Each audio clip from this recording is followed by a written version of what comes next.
What is a Super HSA and why does it exist? Hi, I'm financial planner Sean Mullaney. Let's discuss. So, health savings accounts, folks love them, right? We get tax deductions or tax exclusions on the way into the HSA. We can even maybe save some payroll tax on the way into the HSA. I'll link a blog post on some of those ideas.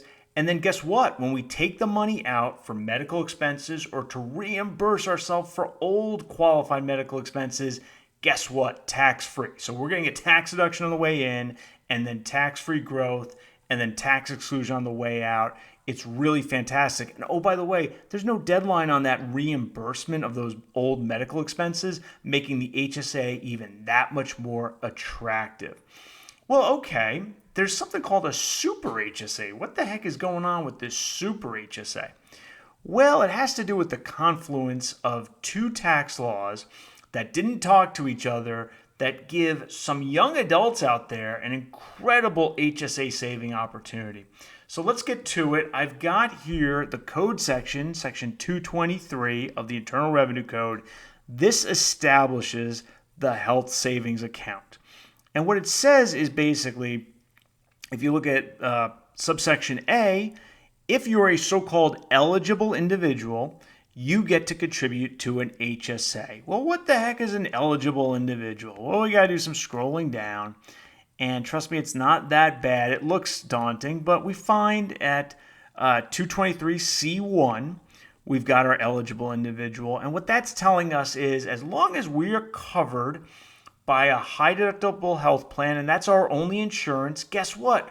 We get to make an annual contribution to an HSA. All right, well, how much do we get to contribute to our HSA? Well, we got to scroll back up, and we got some limitations here. And you're going to see that if we have a self-only high deductible health plan, we get $2,250 a year.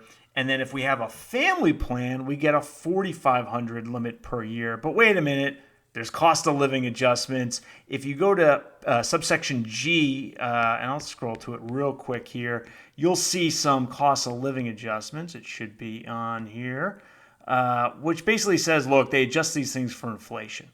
So for the year 2023, it's really cool.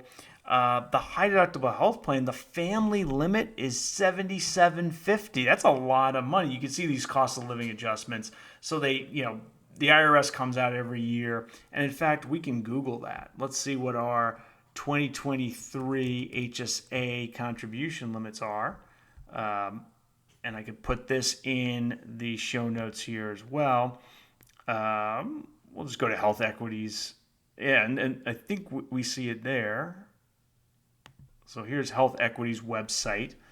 My internet is slow tonight as I record this video. So I'm going to take Health Equity's word for it, right? So single, it's $38.50. You can see that there. And then for family coverage for the year 2023, it's $77.50. So that's a good number to keep in mind.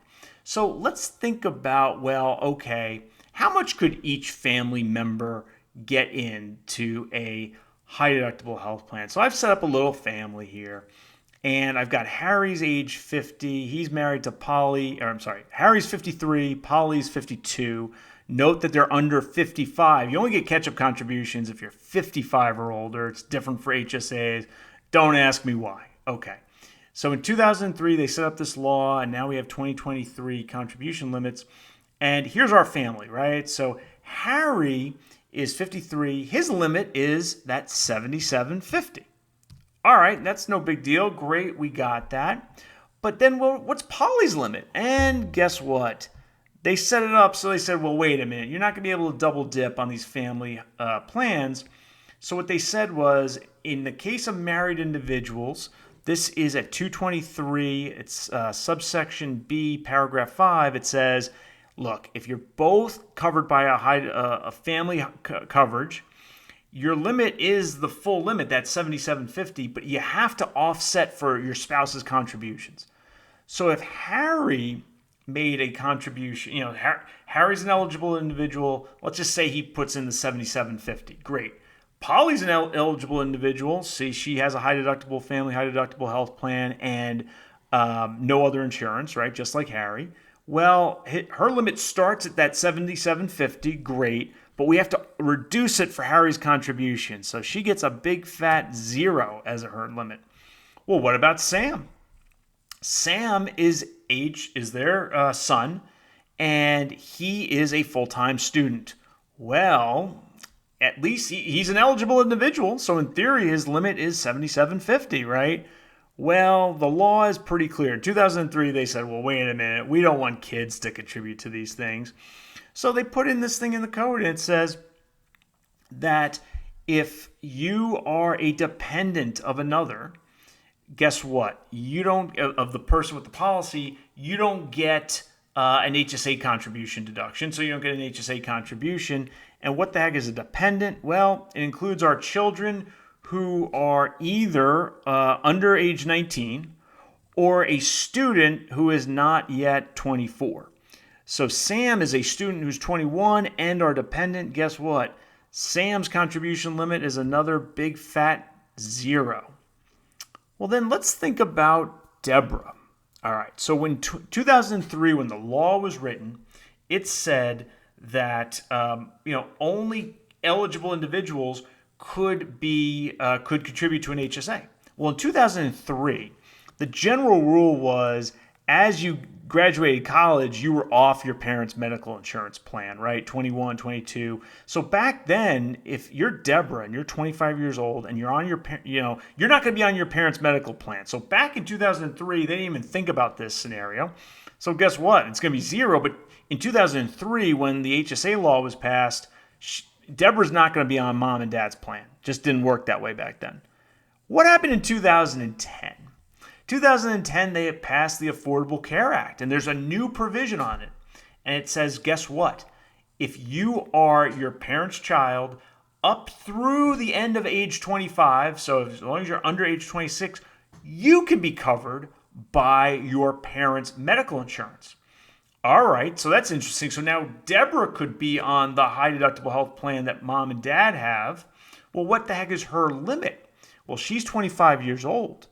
And remember, there's this rule that says the spouses, there are these two rules. Spouses' contributions have to be coordinated, so their limit is $77.50. They could split it up between the two of them, but that's the max. And there's this other rule that says any dependents don't get an HSA, right? So that kicked out Sam. But is Deborah the dependent? Well, she's not. Let's look at this. Here's section 152 that talks about dependents, and generally speaking, for the qualified child to be a dependent, they either have to be under 19 years old. Well, Deborah's 25.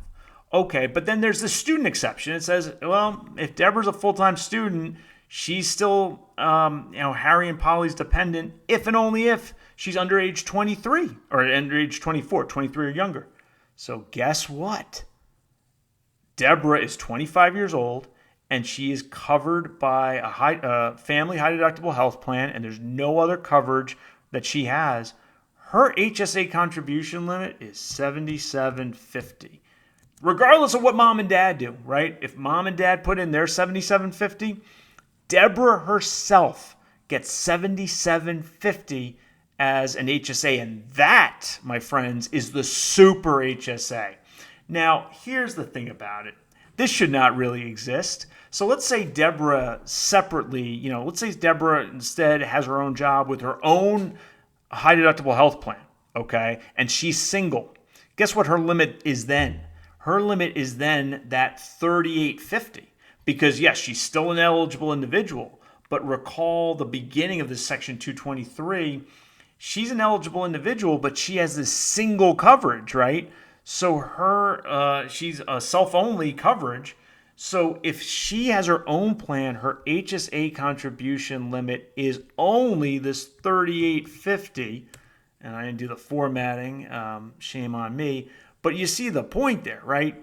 Just by being on mom and dad's high deductible health plan, Deborah almost doubles her HSA contribution for no reason at all. And it's because of this weird confluence of 2003, they enact the HSA, and they're not really worried about young adults because generally at that time, the young adults were kicked off mom and dad's plan when they graduated college.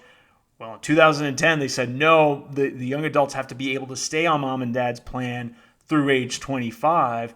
And that opportunity opened up the Super HSA for many young adults, or at least some young adults. Again, this is one of those privileged few tax planning opportunities. I think that's just an interesting wrinkle. If you've got your young adult children on your medical insurance plan and they're not full-time students in particular, you might want to look into this.